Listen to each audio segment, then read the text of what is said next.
అడుగుతారు కదా, ఖచ్చితంగా ఖచ్చితంగా అడుగుతారు వీళ్ళు. ప్రభుత్వం పరిశీలిస్తామంటుంది. అదిగో ఇంకేముంది, ప్రభుత్వం వచ్చేసింది పరిశీలిస్తామంటుంది అంటారు.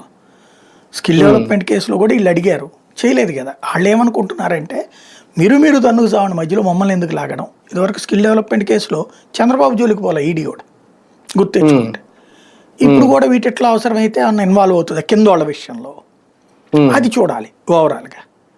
బేసిక్గా అయితే సిబిఐ ఈడీలని ఇక్కడున్న రాజకీయ పార్టీలు ఆంధ్రాలో పర్టికులర్గా ప్రిజుడిస్ పాలిటిక్స్కి వాడుకోవాలని అనుకోవట్లేదు. ఎందుకంటే చంద్రబాబుని సంపూర్ణంగా నమ్మేసేటటువంటి పరిస్థితుల్లో బీజేపీ లేదు. బాబుకి జగన్ అనేటటువంటి వ్యక్తి చెక్ పెడుతున్నంతసేపే బాబు అక్కడ బీజేపీ నాయకత్వాన్ని అంగీకరిస్తాడు. బాబు ఫ్రీ హ్యాండ్తో ఉండేసి ఇక తమ అడ్డు లేదు అనుకుంటే 2018 టైప్లో తను ఏమవుతాడు, నరేంద్ర మోడీ నేనే తీసావతల పడే నన్ను పెట్టే అంటాడు ఆయన. లేదా జాతీయ రాజకీయాలు నేనే చక్రం తిప్పుతానంటాడు. కాబట్టి ఆయనకి పూర్తిగా కంఫర్ట్గా కూర్చొని ఇవ్వకూడదని బీజేపీ కూడా అనుకుంటుంది.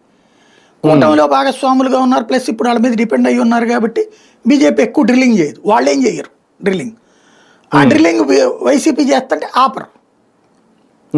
వైసీపీ నీళ్ళు డ్రిల్లింగ్ చేసే దాంట్లో వాళ్ళు ఏమి ఏలు పెట్టరు. కొట్టుకునేదేదో మీరు కొట్టుకోండి, మధ్యలో మా దగ్గరికి రాగద్దు, మేము ఆపం. నువ్వు జగన్ అరెస్ట్ చేస్తావు చేసుకో, మేము ఆపం.